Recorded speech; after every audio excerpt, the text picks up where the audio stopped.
Start. मित्र हो, आजच्या युवा पिढीत आपल्या घटनेने दिलेल्या हक्कांची जाणीव निर्माण झालेली आहे।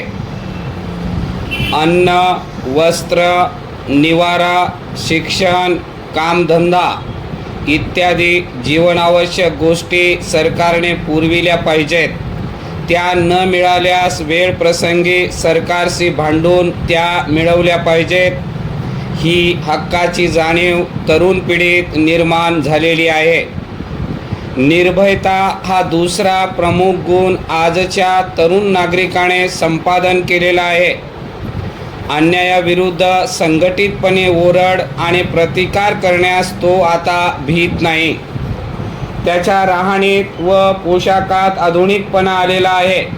संघटनेचे सामर्थ्य काय असते याची जाणीव त्याला झालेली असून संघटना सामर्थ्याचा चांगला वाईट उपयोग कसा करावा या गोष्टीही तो शिकला आहे।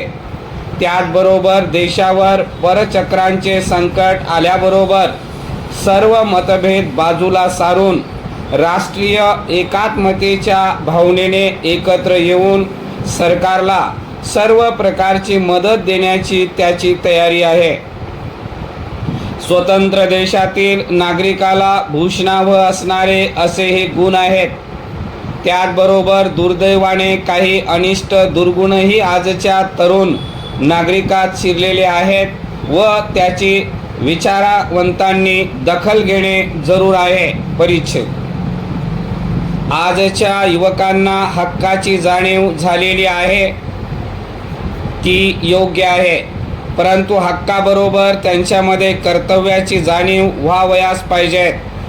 घटनेने हक्काची नोंद केली आहे पण कर्तव्याचा उल्लेख केलेला नाही। याचा परिणाम असा झाला आहे की समाजात काही अनिष्ट प्रवृत्ती वाढत आहेत। वाढत्या महागाईप्रमाणे वाढते वेतन, मागण्यांच्या हक्काची जाणीव आहे, पण हे वेतन मिळवण्याकरिता आपण भरपूर काम केले पाहिजे याची जाणीव मात्र त्यांना झालेली दिसून येत नाही। वेतन व मानधन मिळवण्याकरिता अधिकार पाहिजेत, परंतु अधिकार प्राप्त झाल्यानंतर निस्वार्थी वृत्तीने समाजाची सेवा करण्याची तयारी नाही। घटनेप्रमाणे आपण आता लोकशाही पद्धत स्वीकारलेली आहे, पण या पद्धतीचे शिक्षण अद्याप त्यांना दिलेले नाही। त्यामुळे लोकशाही संकेत जुगारून बेकायदेशीर साधनांचा अवलंब करावयाला हा नवयुवक कचरत नाही। त्याच्या ठिकाणी निर्भयता आहे, पण तिचे पर्यावसान विध्वंसक व हिंसात्मक वृत्तीत होत आहे। त्यामुळे लुटालूट, मानवहत्या, जाळपोळ इत्यादी गोष्टी करायला हा नवयुवक मागे पुढे पाहत नाही। परिच्छेद गेल्या 40 वर्षात आपल्या शिक्षण पद्धतीतून तयार झालेल्या नव्या व वेगळ्या तरुणांचे चित्र हे अशा तऱ्हेचे आहे।